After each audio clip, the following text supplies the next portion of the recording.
There is a compelling argument for the Phillies to be aggressive at the trade deadline, but it isn't the one that most people are putting forward. Despite how competitive the Phillies have been this season, the notion that they're one or two shrewd moves away from legitimate playoff contention is a dangerous one. At least, it is in theory, if we're operating on the premise that Matt Klentak and Andy MacPhail might be swayed by the clamoring from those of us down here in the gallery. There isn't much evidence that is the case, given the degree of restraint the front office has displayed since inheriting the rebuild a few years ago. But it's also true that public opinion always ends up mattering to some degree, if not in the immediate present, then often down the road when we start adjudicating long-term success or failure.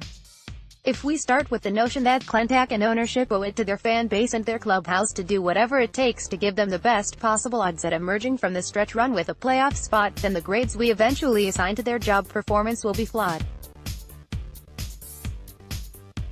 Because the criteria will be flawed.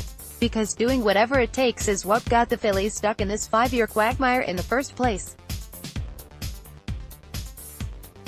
The best way to avoid doing something you will come to regret in baseball's labor markets is by accurately appraising the reality of your team.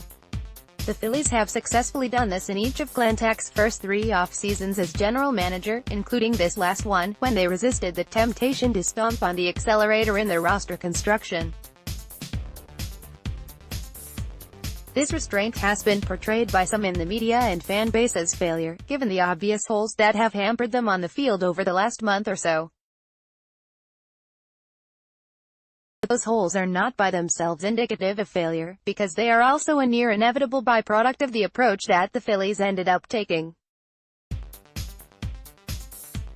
The signing of Carlos Santana to a 3-year, $60 million deal necessitated the move of Rhys Hoskins from first base to left field, both diminishing their outfield defense and, arguably, forcing the rising star outside of his comfort zone.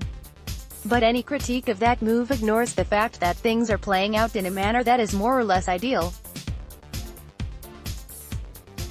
Aaron Alder got the first crack at establishing himself as a viable first division regular, starting 40 of the Phillies' first 60 games. He ended up hitting .188 with a .661 ops while striking out in 57 of 154 at-bats during that stretch. Now, it is increasingly looking like Nick Williams' turn. After spending 2 months playing about as good of a soldier as he could reasonably be expected to play, the left-handed hitting outfielder entered Tuesday hitting .286, .375, .543 while starting the last 10 games before Tuesday. Since April, he has an .819 ops.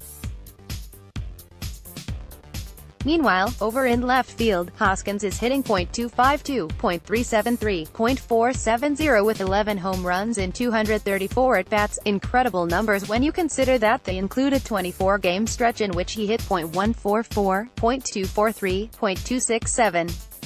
At first base, Santana is hitting almost exactly as he has throughout his career, with 13 home runs and a .224, .359, .437 slash line. Together, the Phillies have combined for a 1.625 ops at left field and first base, a higher figure than all but 8 teams in the majors. Last year, that number was 1.551, or almost exactly league average. The simple truth is that the Phillies are a better offensive team than they would have been with Hoskins at first base and both Alder and Williams playing every day. It's a slightly different story with the bullpen, where Tommy Hunter and Pat Neshek have offered little return on investment thus far on the multi-year deals they signed this offseason. If you want to ding the front office for signing the wrong guys, that's fair. But signing any more of them, right or wrong, might have meant missing out on the revelations that Seranthony Dominguez, Victor Arana, and Eduardo Ramos have been thus far.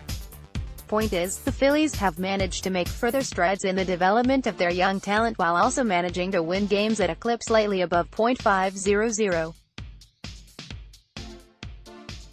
That's success, and it would be foolish to suddenly veer off course and decide that 2018 is the time to make a run. If the Phillies can get better by taking on short-term salary without sacrificing significant long-term prospects, they should do it. package of Cole Hamels and Adrian Belter. Sure, sign me up, as long as it doesn't require parting with anybody who the organization feels has starting upside and a better than average chance to realize it. Otherwise, the likelihood that such a move improves the Phillies to the point of NLCS contention is not high enough to warrant the trade-off in potential future value. The one potentially legitimate argument for taking such a risk is the one that says the Phillies would enhance their chances at attracting marquee free agents this offseason with the visibility that they would obtain by making a bold move that keeps themselves in the national conversation for the duration of the season. Even then, such an argument ignores a long history that suggests that the dollar is king in baseball's marketplace.